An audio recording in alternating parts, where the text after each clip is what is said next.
Hello student, good afternoon. Adarsh Bal Niketan की इस online computer class में आपका स्वागत है। आज हम पढ़ेंगे रिमेनिंग चैप्टर, जो रिवीजन चल रहा है अपना, चैप्टर नंबर 8।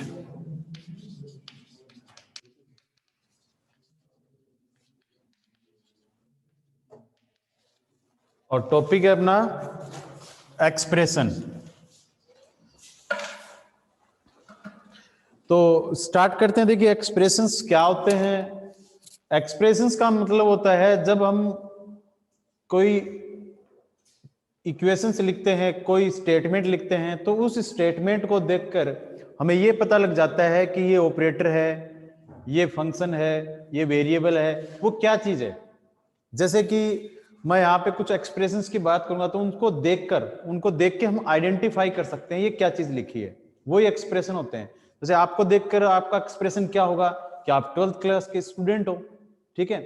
तो ये आपका एक्सप्रेशन। तो इसी प्रकार से यहाँ पे कुछ एक्सप्रेशंस हैं। तो सबसे पहले है इसमें कांस्टेंट एक्सप्रेशंस।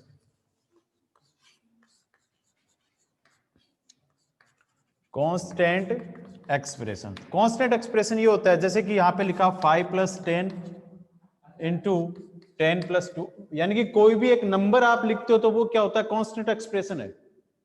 यानी इन नंबर की वैल्यू चेंज नहीं हो सकती, नंबर तो पहले से इनकी वैल्यू क्या चेंज होगी। तो ये कांस्टेंट एक्सप्रेशन हो गया। इसके बाद में हम बात करते हैं इंटीग्रल एक्सप्रेशन।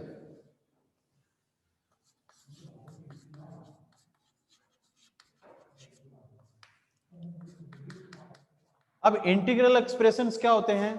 देखिए, यहां पर हम वेरिएबल की बात करते हैं। जब हम कोई इन नंबर की जगह हम वेरिएबल लेते हैं, वो होते हैं इंटीग्रल एक्सप्रेशन। जैसे कि मैं यहां पे कोई भी एक वेरिएबल लेता हूं, a + b × 10। अब a और b ये एक वेरिएबल है। अब इनकी वैल्यू तो कुछ भी हो सकती है। a की वैल्यू जरूर थोड़ी कि 10 ही हो, जरूर थोड़ी 5 हो। a की वैल्यू तो हम कुछ भी दे सकते हैं, b की वैल्यू कुछ भी दे सकते हैं। तो ये तो हो गए वेरिएबल। अब ये पहले से ही नंबर दे दिया, इनकी वैल्यू तो चेंज हो सकती है ना, दोनों की। इनकी वैल्यू तो चेंज नहीं हो सकती, तो ये तो कांस्टेंट हो गए और ये वेरिएबल हो गई, ठीक है। जब आप नंबर ना लेके कोई वेरिएबल लेते हैं तो वो तो होता वेरिएबल, और पहले से आपने नंबर ले लिया। जैसे a की वैल्यू डिसाइड कर दी, अभी a की वैल्यू है 5, आपने डिसाइड कर दी कि a की वैल्यू है, बट आपने डिसाइड ही नहीं की। अभी इसकी वैल्यू डिसाइड थोड़ी है, कुछ भी हो सकती है। तो जिसकी कुछ भी वैल्यू हो सकती है, बाद में चेंज कर सकते हैं, वो क्या होता है आपका इंटीग्रल एक्सप्रेशन, जिसमें हम इंटीजर नंबर को यहां पर पास करवा सकते हैं। नेक्स्ट है फ्लोट एक्सप्रेशन। अब इंटीजर की बात करें तो देखो, इनकी वैल्यू अगर इंटीजर में होती है तो इसकी 5 है, इसकी 6 है और ये 10 है। तो ये अगर किसी भी वेरिएबल की वैल्यू हम इंटीजर में स्टोर करेंगे तो वो इंटीजर वाला क्या हो जाएगा, एक्सप्रेशन हो जाएगा। और जब इन वेरिएबल की वैल्यू हम फ्लोट में लेंगे तो क्या हो जाएगा, फ्लोट एक्सप्रेशन हो जाएगा, ठीक है। अब नेक्स्ट है पॉइंटर एक्सप्रेशन। अब इनकी जो थ्योरी है मैंने आपको भेज रखी है। पॉइंटर एक्सप्रेशन क्या होता है, जो ऐसा वेरिएबल जो पॉइंटर टाइप का वेरिएबल है, जैसे ये पॉइंटर टाइप का वेरिएबल है, ठीक है, जिसमें पॉइंटर लगाओ, जो किसी वेरिएबल दूसरे नॉर्मल वेरिएबल का एड्रेस लेता है। जैसे कि यहाँ पे कोई नॉर्मल वेरिएबल है और इसका जो एड्रेस है, ये पॉइंटर टाइप का वेरिएबल है, ये नॉर्मल वेरिएबल है। तो यहाँ पर ये पॉइंटर, इस p का जो एड्रेस है वो किसके पास भेज रहे हैं अपन, n के पास भेज रहे हैं, ठीक है। तो ये क्या हो गया आपका पॉइंटर एक्सप्रेशन हो गया। तो ऐसे ही रिलेशनल एक्सप्रेशन कैसा होता है, रिलेशनल एक्सप्रेशन ऐसा होता है जिसमें रिलेशनल ऑपरेटर का यूज किया जाता है, वो रिलेशनल एक्सप्रेशन है, ठीक है। फिर आता है आपका लॉजिकल एक्सप्रेशन। तो लॉजिकल एक्सप्रेशन कैसे होता है, जिसमें आप लॉजिकल ऑपरेटर का यूज करते हो, ये लॉजिकल ऑपरेटर है, इसमें एंड का, और का, नॉट का यूज करते हो, वो लॉजिकल एक्सप्रेशन है। बिट वाइज एक्सप्रेशन, जिसमें बिट ऑपरेटर का यूज किया गया हो। तो बिट ऑपरेटर कौन सा होता है, ये वाला होता है बिट ऑपरेटर। ये आपका लेफ्ट बिट ऑपरेटर है, ये राइट ऑपरेटर है। ये क्या करता है, जैसे x का मान है 10, ठीक है, और x को हमने 1 बिट लेफ्ट किसका दिया। अभी 10 को अगर 8 बिट कंप्यूटर आपके पास, 1 2 3 4 5 6 7, 1 2 3 4 5 6 7 8, ठीक है। अब इस 10 को कैसे लिखेंगे, ऐसे लिखेंगे 10, और बाकी के जो बच गए उसमें क्या लिखेंगे, 0। अब ये 10 का क्या लिखा है, बाइनरी नंबर लिखा है। कंप्यूटर ऐसे करेगा, इसको अगर 10 को बाइनरी नंबर में हम कन्वर्ट करना चाहेंगे ना, तो क्या आएगा 1010, ठीक है, 1010 आएगा। अब यहां पर हम क्या करेंगे, x की एक बिट, ये क्या होते हैं बिट, x की एक बिट आपको लेफ्ट साइड में फिक्स करनी है। ये लेफ्ट साइड है, ये राइट साइड है। अब ये जो है ना, इसको लेफ्ट साइड ले आओ तो ये ब्लैंक हो गया, फिर ये 0 यहाँ गया, ये यहाँ पे आ गया, ये यहाँ पे, ये 1 कहाँ पे आ गया, यहाँ, ये 0 यहाँ पर, ये 1 यहाँ पर आ गया, और ये 0, और ये जो लास्ट में 0 बचा वापस चला गया। अब देखो क्या बचा यहाँ पर, 10100 ये आया, इसकी वैल्यू होती है 20। तो ये समझते हैं कि भी x का मान 10 है और हमने बिट ऑपरेटर का यूज किया, हमने एक सिंगल बिट अगर हमने लेफ्ट खिसका दी, शिफ्ट कर दी, तो वेरिएबल का मान दोगुना हो जाता है। ऐसे हम इसको राइट बिट का यूज करेंगे तो ये जो 0 है ना, ये आगे की तरफ निकल के आएगा और लास्ट में बचेगा 101, और यानी कि आधी हो जाती है, राइट बिट में आधी हो जाएगी। आया समझ में नहीं आया, ठीक है। तो ये है बिट वाइज ऑपरेटर, एक्सप्रेशन है और बिट वाइज ऑपरेटर का यूज करके। एक्सप्रेशन तो है तो ऑपरेटर ही सारे, लेकिन इनका जो ये लुक है, इनको हम देखते हैं, आइडेंटिफाई करते हैं, तो वो उसका एक्सप्रेशन है। अब आता है नेक्स्ट है स्पेशल असाइनमेंट एक्सप्रेशन। ये होते हैं आपके 3।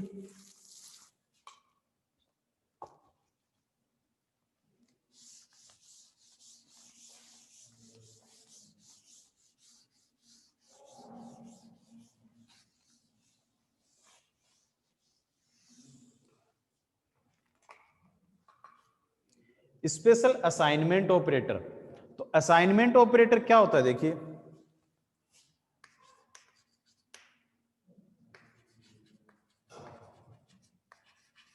असाइनमेंट ऑपरेटर का निशान होता है, यानी कि जो चिन्ह होता है वो होता है बराबर का निशान, ठीक है। अब ये 3 तरीके के होते हैं। पहला तो होता है चेंड,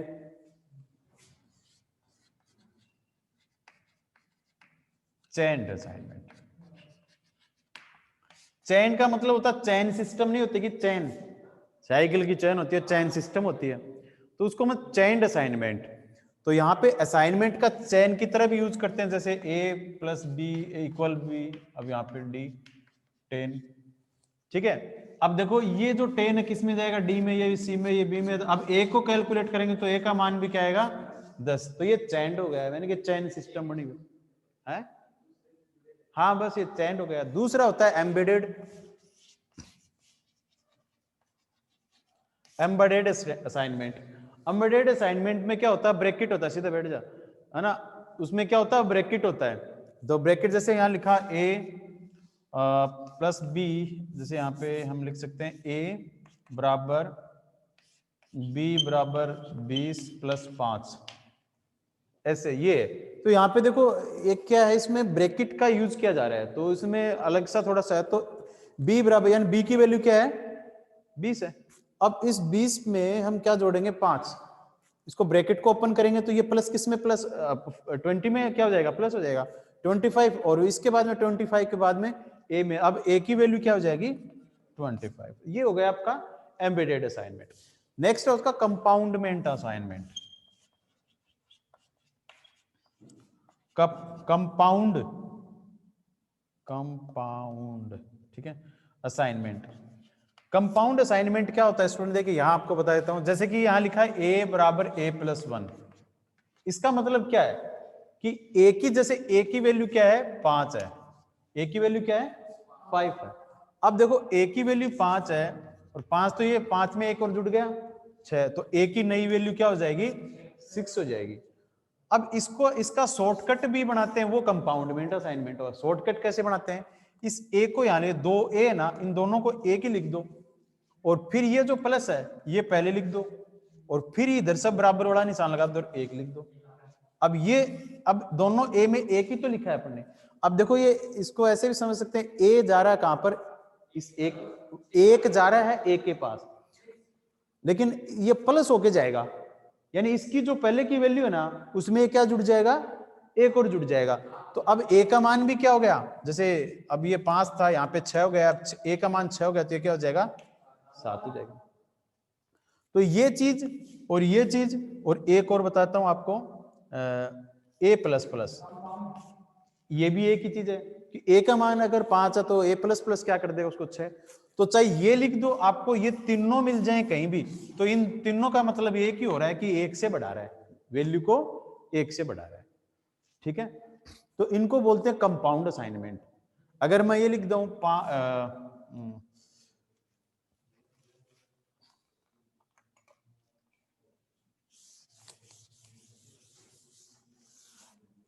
देखिए ऑब्जेक्ट डॉट ए बराबर ऑब्जेक्ट डॉट ए प्लस 1, ये है। तो अब देखो वही चीज है ना, यहां पर बस ऑब्जेक्ट ही तो लगा है, यहां ऑब्जेक्ट लगाया, ऑब्जेक्ट लगाया, तो इनको आप ऐसे भी लिख सकते हो object dot A plus equal 1। एक ही बात है ना भाई, ये ऑब्जेक्ट तो क्या है, एक ऑब्जेक्ट ए को एक्सेस कर रहा है, बस इतना ही काम है। बाकी इन वो ये भी तो एक ही चीज है। और अगर ऐसे आए तो इसको आप ऐसे लिख सकते हैं। ठीक है, तो आगे आपको अच्छे से समझ में असाइनमेंट ऑपरेटर। अब असाइनमेंट के बाद में, असाइनमेंट को तीनों मैंने बता दिए, इसके बाद में आता है ऑपरेटर की प्रीसीडेंस। प्रीसीडेंस का मतलब होता है जैसे कि प्राथमिकता।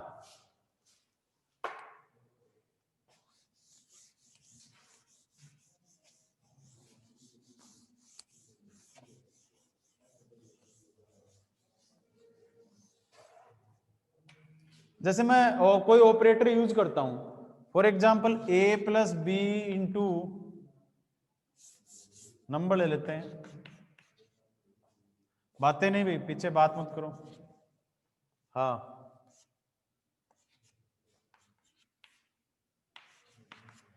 अब ये इसका रिजल्ट क्या आएगा? अब इसका रिजल्ट देखिए, सबसे पहले 30-20 ऐसे मत करो आप। यहां पर एक रूल लगता है बोर्ड मास का। बोर्ड मास का मतलब क्या होता है? ब्रेक बीओ का मतलब ब्रैकेट ओपन। अगर इसमें कोई ब्रैकेट है तो वो ओपन करेंगे सबसे पहले। फिर डी डिवीजन, यानी कि भाग दो। 20 में भाग देना 4 का, तो क्या आएगा? 5। ठीक है, फिर प्लस 10 इंटू 2 - 1, फिर आएगा मल्टीप्लाई करना है, तो ये आ जाएगा 10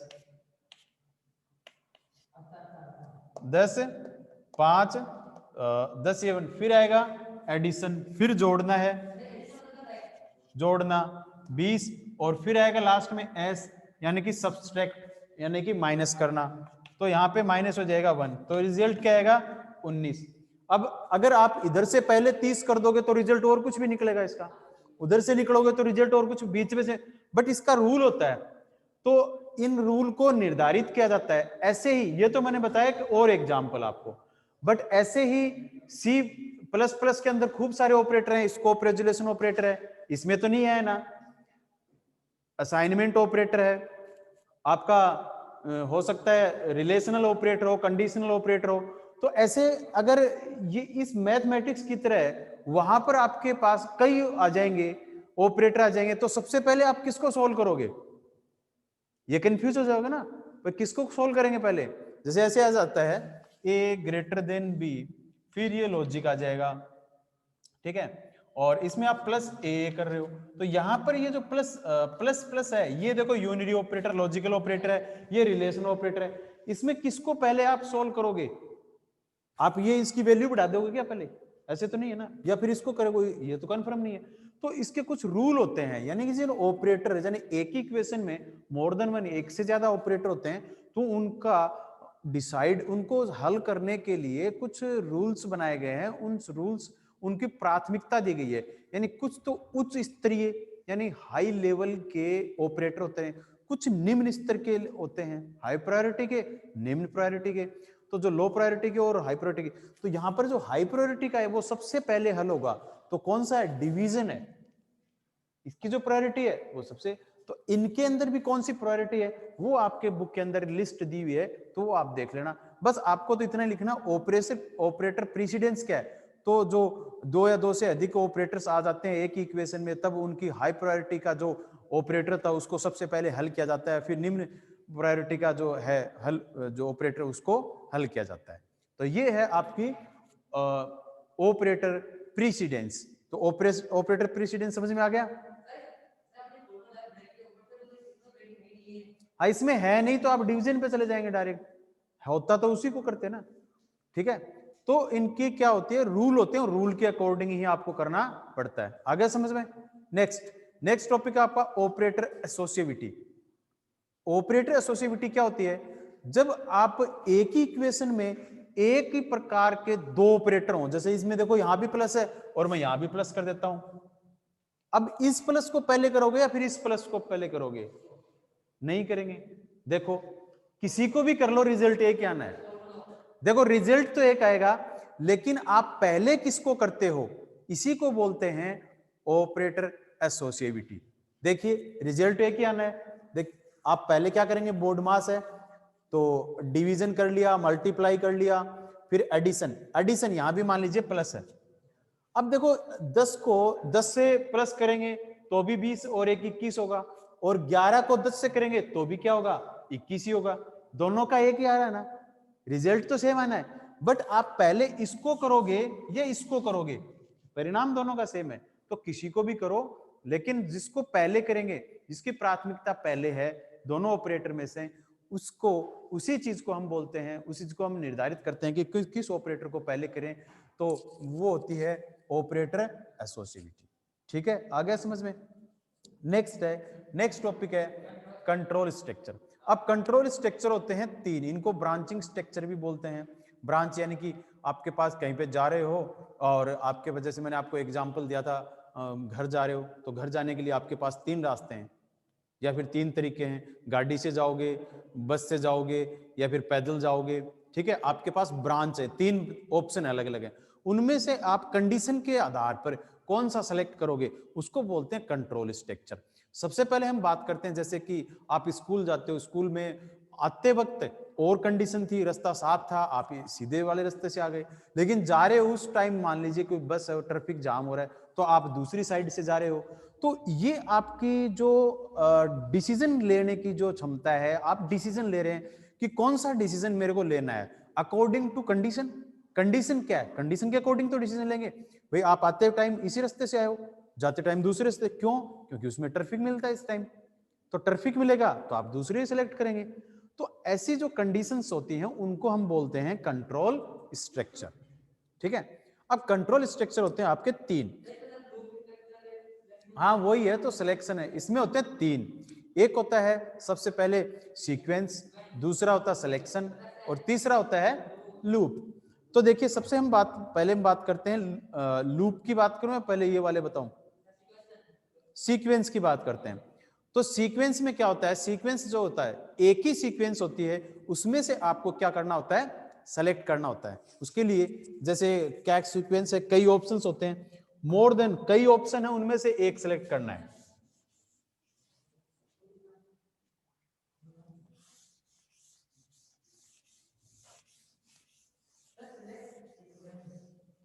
क्या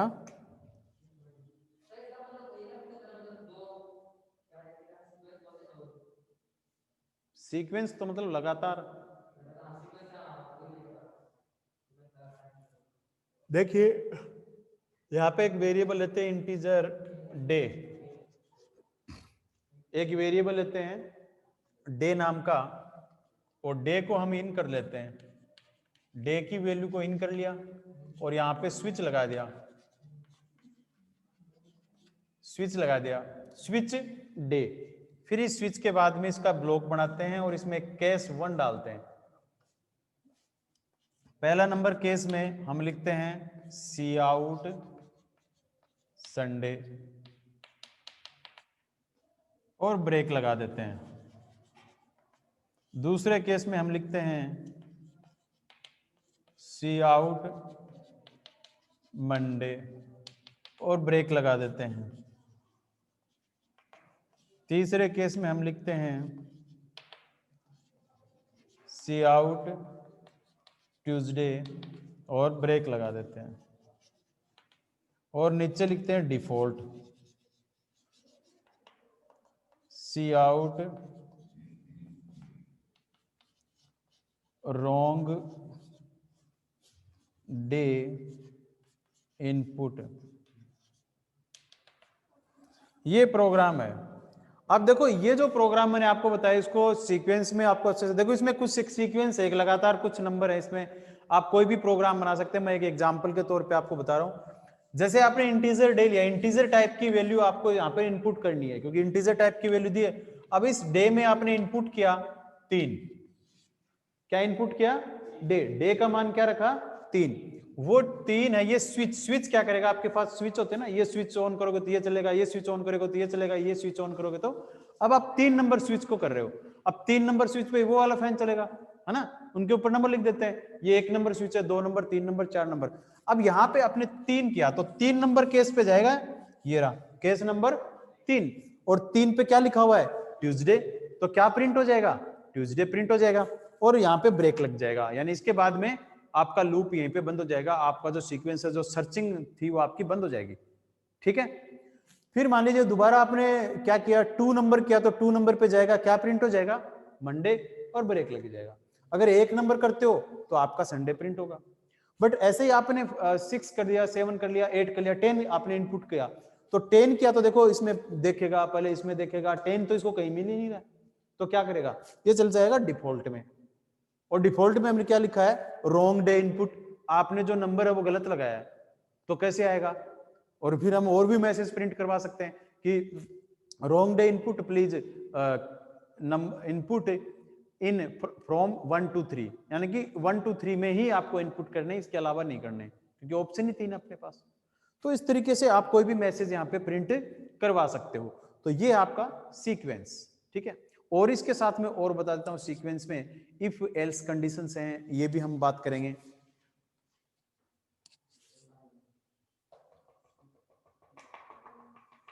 तो इस एक सिलेक्शन का एग्जांपल भी है। आपने सब मिलके क्या किया है? एक सेलेक्ट करना है। सिलेक्शन है ना भाई, इसमें से एक हाँ, अलग अलग ये दोनों थोड़े एक सिमिलर से ही हैं, कोई ज्यादा इसमें डिफरेंस है। तो इस यहाँ पे आप सिलेक्शन का भी देखते हैं भाई, एक ही तो सिलेक्ट कर रहे हो सबके अंदर, तो सिलेक्शन में भी ये इस तरीके से आप लिख सकते हो। और सीक्वेंस में भी और खूब सारे आएंगे, वो चिंता मत करो, बताऊंगा आपको।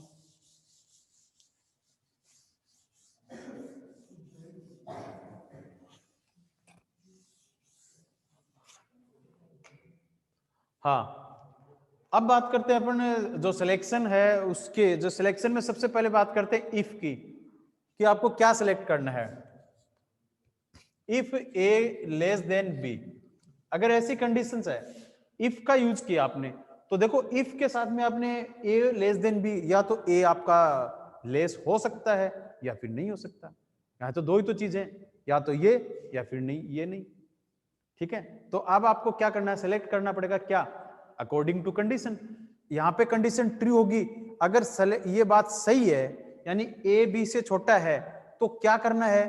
तो मान लीजिए हम प्रिंट करवा लेंगे यहां पे सी आउट, सी आउट हेलो। ठीक है। अगर ये कंडीशन ट्रू हो तो क्या आएगा? हेलो। ठीक है। और else cout bye bye कर देते हैं ना, ये कर दिया, बी वाई कर दिया। ठीक है। तो यहां पर देखिए, अगर यहां पे कंडीशन ट्रू है तो ये वाला प्रिंट होगा, अगर कंडीशन फॉल्स है तो ये वाला प्रिंट होगा। ठीक है। तो ये भी एक एग्जांपल है इफ का, जिससे हम इफ का यूज करते हैं। एक होता है नेस्टेड इफ एल्स, यानी एक इफ के अंदर दूसरा इफ। ठीक है।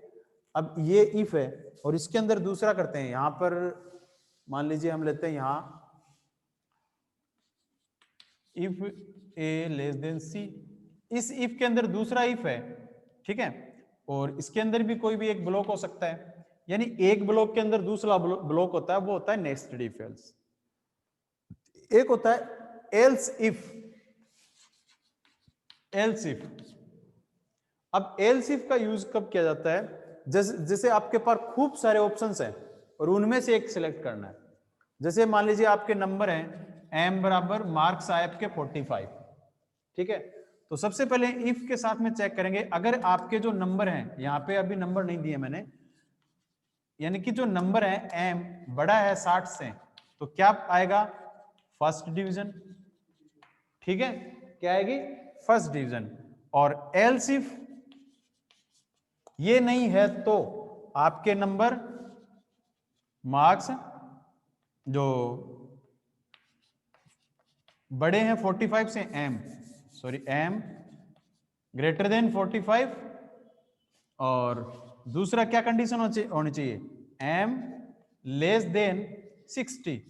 यानी एलसिफ का यूज क्या है कि अगर आपके नंबर 45 से बड़े हैं और छोटे हैं 60 से, तो यहां पे क्या प्रिंट होना चाहिए, सेकंड डिवीजन। एलसिफ ये भी नहीं है तो एम यानी कि मार्क्स आपके 33 से बड़े हैं और छोटे हैं 45 से, तो क्या होना चाहिए, थर्ड डिवीजन। और ये भी नहीं है तो लास्ट में एल्स आ जाएगा, सारे लास्ट में आएगा एल्स यानी कि फेल।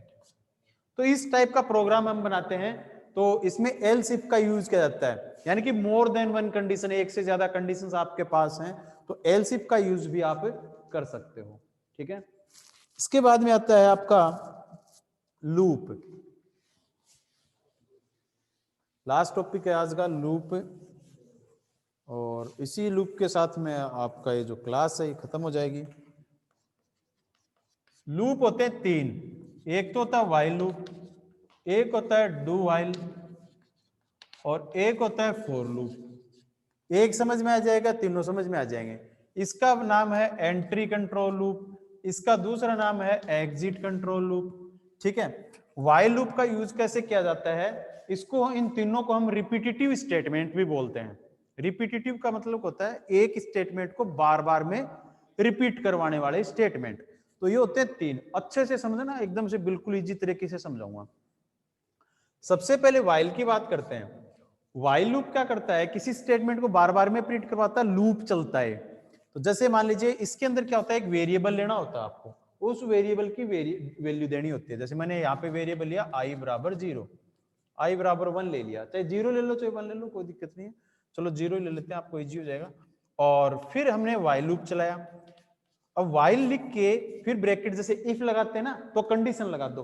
अब कब तक चलाना है, अब आपको 0 से 10 तक गिनती प्रिंट करनी है, तो पहली वैल्यू क्या होनी चाहिए, 0 प्रिंट होनी चाहिए। तो वो आई की वैल्यू है ना, तो आई को प्रिंट करवाएंगे। तो यहाँ पे 0 से लेके 10 तक प्रिंट करो, यहाँ पे कंडीशन लगाओ आई लेस देन इक्वल 10, यानी कि जो आई कब तक चलना चाहिए, जब तक ये 10 के बराबर ना होए तब तक चलना चाहिए। फिर यहाँ पे प्रिंट करो, यानी कि सी आउट करो, किसको, आई को प्रिंट करो। अब देखना आप लोग ही बताओगे, हाँ भाई पीछे बताओ क्या नाम है। देखो आई की वैल्यू क्या है, कंडीशन क्या है, वाइल 0 लेस देन या फिर बराबर किसके, 10 के। तो दोनों भाई ये बात में कंडीशन ट्रू है फॉल्स, हाँ हाँ, आई की वैल्यू 0, बात सही है ना, कि 0 छोटा ही तो है 10 से, तो बात सही है। और सही बात होती है तो ये अपने स्कोप में कंट्रोल, इसका जो स्कोप है उसके कंट्रोल में चला जाएगा। मान लीजिए इसका स्कोप है, ठीक है, वाइल का, ठीक है, इसकी बॉडी में चला जाएगा कंट्रोल, और यहां पर जो भी स्टेटमेंट मिलेंगे उनको निष्पादित कर देगा। तो पहला स्टेटमेंट क्या मिला, सी आउट। सी आउट ने क्या कर रखा है, हमने आई को आउट करवा रखा है, आई की वैल्यू क्या है 0, क्या प्रिंट होगा 0 प्रिंट हो जाएगा। ठीक है, फिर ये क्या करेगा, वापस जाएगा, तो आई की वैल्यू चेंज हुई क्या, अभी नहीं हुई है, वैल्यू चेंज नहीं हुई है, तो आई की वैल्यू चेंज करनी है, तो हम चेंज कर देते हैं आई प्लस इक्वल 1। ठीक है, तो आई की वैल्यू क्या थी 0, और 0 हमने क्या जोड़ दिया 1, अब आई की वैल्यू क्या हो गई 1। देखो एक, अब देखो अब जाएगा, प्रिंट कर दिया, प्रिंट के बाद में आई की वैल्यू बढ़ा दी, अब वापस जाएगा यहां पर आई की वैल्यू क्या लेके आया है 1 छोटा बराबर 10, वापस कंडीशन ट्रू, वापस कंट्रोल ट्रू होता तो अपनी बॉडी में आएगा ही कि, तो आई की वैल्यू क्या प्रिंट होगी 1। ठीक है, और फिर आई की वैल्यू देखो 1 तो थी, 1 और जोड़ दिया, अब की बार 2 2 3 ऐसे करके 10 तक प्रिंट हो जाएगा। फिर आई की वैल्यू जाएगा 10 प्रिंट हो जाएगा, फिर 10 के बाद में किस पे जाएगा 11 पे। तो देखियो 11 लेस देन इक्वल 10, ना तो 11 लेस देन है और ना ही इक्वल है, तो कंडीशन क्या हो गई फॉल्स, और कंडीशन फॉल्स होती तो इसके अंदर नहीं घुसेगा, यानी जो कंट्रोल यहाँ पे नहीं जाएगा स्कोप में, अब डायरेक्ट बाहर आ जाएगा, और बाहर आते ही क्या होगा, आपका प्रोग्राम क्लोज हो जाएगा, और जो भी प्रिंट आउट है वो यहाँ पर रिप्रेजेंट हो जाएगा। ठीक है, यहाँ पे प्रेजेंट हो जाएगा। ठीक है, ये समझ में आ गया ना आपको। अब बात करते हैं फॉर लूप की। अब देखो while लूप है, ऐसा का ऐसा ही for लूप है। अब इसके अंदर क्या होता है, for लूप लिखा जाएगा और फिर ब्रैकेट स्टार्ट। इसके 3 पार्ट होते हैं, इसमें भी तो 3 पार्ट हैं। पहला पार्ट क्या है, आई की वैल्यू डिक्लेयर करना यानी कि इनिशियलाइजेशन, फिर कंडीशन और फिर एक्सप्रेशन। ये एक्सप्रेशन ही तो इंक्रीमेंट एक्सप्रेशन है। अब देखो इसके अंदर पहला आई बराबर 0 करते हैं ना, तो ये आई बराबर 0 यहां से उठा लिया। फिर है वाइल आई लेस देन ये, तो ये ऐसा कैसा लिख दो, आई लेस देन इक्वल 10। लिखा कि नहीं लिखा। अब आई की वैल्यू बढ़ाने के लिए इसको अलग से हमने लिखा था, आप फॉर लूप के अंदर लिख दो, क्या दिक्कत है, आई प्लस प्लस। ठीक है, और मैंने आपको बताया था इसका और उसका दोनों का मतलब एक ही होता है। अब इसके अंदर क्या लिखेंगे, सी आउट आई, आई की वैल्यू प्रिंट कर दो। अब देखो आई की वैल्यू 0, इसमें भी 0 थी, आई लेस देन इक्वल 10, इसमें भी यही था, तो कंडीशन ट्रू। और कंडीशन ट्रू होगी तो कहां जाएंगे, यहां पर। इसमें क्यों नहीं गए, क्योंकि ये पोस्ट है, पोस्ट यानी कि बाद में बढ़ाएगा, पहले निष्पादित करेगा। तो यहां पर सी आउट आई, आई की वैल्यू क्या है 0, तो 0 प्रिंट करेगा। फिर प्लस प्लस, अब प्लस प्लस करेगा प्रिंट करने के बाद में। देखो इसमें भी प्रिंट करने के बाद में प्लस प्लस किया ना, तो ये प्लस प्लस करेगा। अब प्लस प्लस करेगा तो क्या हो जाएगी वैल्यू, 1 हो जाएगी। तो 1 आई की वैल्यू 1 यानी कि 1 less than equal 10, condition again true, और ट्रू होती जाएगी, प्रिंट होता जाएगा, वैल्यू बढ़ती जाएगी और 10 तक प्रिंट हो जाएगा उसके बाद में। तो फॉर लूप और दोनों समझ में आ गए ना। ठीक है, अब देखो बात करते हैं डू वाइल की। डू वाइल क्या है, इसको हम स्टार्ट करते हैं यहां से, डू से स्टार्ट करते हैं, फिर इसके अंदर इसकी बॉडी होती है और स्टेटमेंट लिखते हैं, और फिर आता है वाइल, और यहां कंडीशन होती है, और ये सेमीकोलन लगता है। अब देखो वाइल लूप में जाएंगे तो वाइल लूप में पहले कंडीशन चेक होती है, और इसमें तो कोई कंडीशन ही नहीं है। और जब कंडीशन चेक होगी तो ही तो अपने स्कोप में जाएगा कंट्रोल। तो ये कह सकते हैं वाइल लूप में सबसे पहले कंडीशन चेक होगी, और कंडीशन चेक यानी कि ट्रू होगी तो ही अपने स्कोप को एग्जीक्यूट करता है, नहीं तो नहीं करता। और वाइल लूप इसमें कहां है, बाहर है, तो इसमें कंडीशन ही नहीं है। तो इसमें ये लिखेंगे कि डू वाइल में कोई कंडीशन चेक नहीं होती, कंडीशन चेक होगी फॉल्स भी है तो सबसे पहले एक बार तो वो अपने स्कोप यानी कि जाएगा और अपने जो स्टेटमेंट को निष्पादित करेगा, उसके बाद में कंडीशन चेक होती है नीचे। ठीक है, और बाद में अगर कंडीशन फॉल्स है तो एग्जीक्यूट नहीं करेगा, लेकिन कम से कम एक बार तो एग्जीक्यूट कर ही देगा, चाहे कंडीशन ट्रू हो चाहे फॉल्स हो।